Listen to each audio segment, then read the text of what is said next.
when me and you get together, it's not as much an interview. It's a sit down to determine where we're at in life, as opposed to 2-3 years ago when we did the last one. What's the major changes in All Black that you could identify over the past couple of years? Learning how to say no. Mm. Learning how to say no. Getting more tapped in with myself. Like, being more, I've always loved myself, Adam. You know what's happening. Like, I've always been that type of person, but like getting more tapped in with myself, keeping it more real.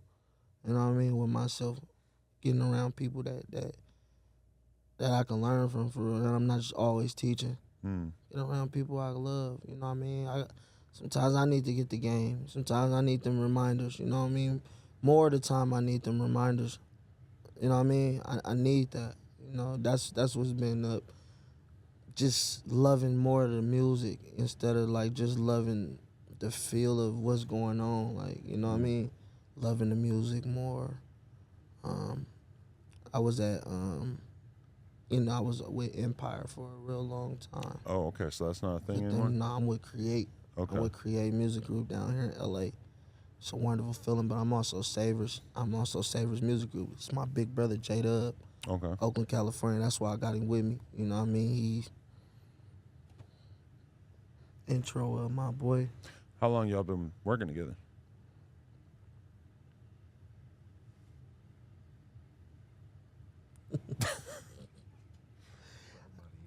Year and a half, but this been big bruh, like for years. You know what I mean? Like, he was always, he was always lit. He always had his hands and stuff. He was an artist before as well. I mean, he was with Waka Flocka. His boy, he was with a lot of people. I could name drop for a long time, but he was in Oakland as an Oakland artist. Like, he was the stable. You know what I mean? Like, he was the image that when we was coming up, we wanted to look like and we wanted to feel like. He was doing this shit early 2013s and 14s. Like, he was always doing it, and I ended up getting a chance to get with him a year and a half, almost 2 years ago in New York. I had stopped doing the music, Adam. This was after I seen you. I ended up going to New York. You're both from Oakland, but you didn't meet him until you were in New York randomly? No, I met him. I've been met him years ago, but I'm talking about I locked in with him. Right. We always got you know what I mean? We got the same circle, like, you know what I mean? But I ended up locking in with him in New York for real, like the real way. Staying with him, playing Madden all night. Like, he caught me in a time when I was at my lowest. Like, I was at my lowest. I was depressed, you know what I mean? Like, I was going through a lot. What got you there? Just moving fast, falling like relationships like that I never thought I'd never end. Like, you know what I mean? Like, telling my no for the first 2 times ever, like, and they didn't like that. You know what I mean? And me not understanding, that's how I go. You tell them up, depending on who it is, you know what I mean? Go sour. And I was in a headspace. I was very up. Like, you know, I'm not the loud. You know, I'm not the jewelry shiny, flexing 100, 200,000. I never been that. Know that. So if you never see me, if I'm always flexing the money and then I stop flexing it, you know, of course everybody be like, what's going on? But if I was never that type of person, I always got a smile on my face. You'll never know what the fuck going on with me for real. So he caught on to that though. Man, something ain't right. Like, niggas love black. It's always with black. Like, you know what I mean? Black always with my black by itself, you feel me? And he just like put me up under his wing, and then it was just over after that. Like, he got me back right, shook me back, got me up. Like, I wasn't off no drugs or nothing like that. I wasn't nigga no money or no ditch or no corny shit like that, you know what I mean? I was just going through a lot. I couldn't believe that, you know, the people around me was just blowing up on me. Right. You know, and niggas just left me. Oh, it would have been equivalent. I'm somewhere in Long Island City, Queens. I'm in Manhattan, then I'm in the Bronx at the Yankees game by myself and all type of shit. Like, something ain't right. Put me up under his wing, and then he shook me back, taught me the business. He taught me about my music. I ain't know shit about my music. I ain't know about streaming. I ain't know how many views I had. I ain't know how much money I had, how much I was worth. I didn't know shit. I was just always a team player. Just because the Empire thing had kind of shielded you from that? No, hell no. They was amazing. Okay. Love them to death. Like, I love them to death. I love everything they did But for you me. were letting them handle a lot of the business Yeah, side? yeah, like my team. I let my team handle. I wasn't really like, I didn't give a fuck, man. I'm getting bread. Like, I'm getting bread. I'm not getting worked. I'm not getting over. You know what I mean? None of that shit. I'm like, man, I'm cool. But when we separated, I looked up and I'm like, I don't even know how to post a video, my own video on YouTube. Like, I don't even streaming. Like, what the is that? Like, Spotify, he sat down and showed me everything, walked me through everything. He beat it in my head. Like, nigga, you know, he couldn't believe that I didn't know this. Like, you know what I mean? He was like, huh? All right, little bro, check this out.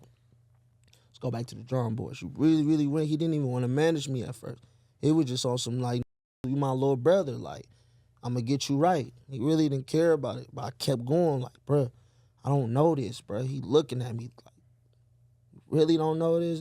Doing shows and you packing out and doing what's wrong with you? Like, no. So he dug in and went to go get all my, went to go get all that. He did everything. He went to Empire. Like, he went to everywhere to go get all my, set me down, taught me the game. You know what I mean? Still teaching me the game to today. Like, he don't miss a day. Me and him talk every day.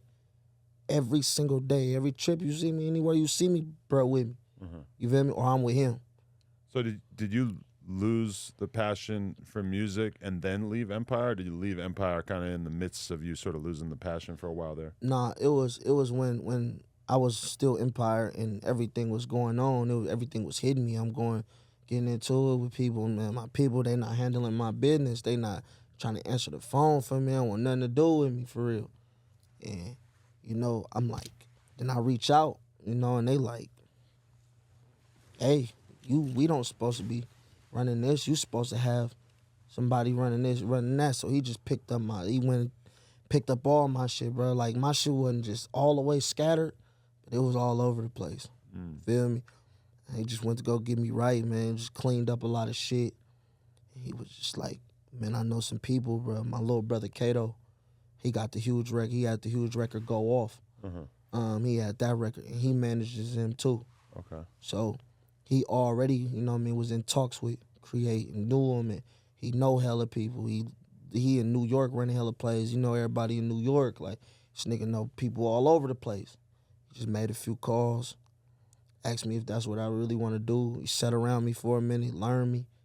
Let me see how serious this nigga is before I take him serious. And the rest is on, bruh.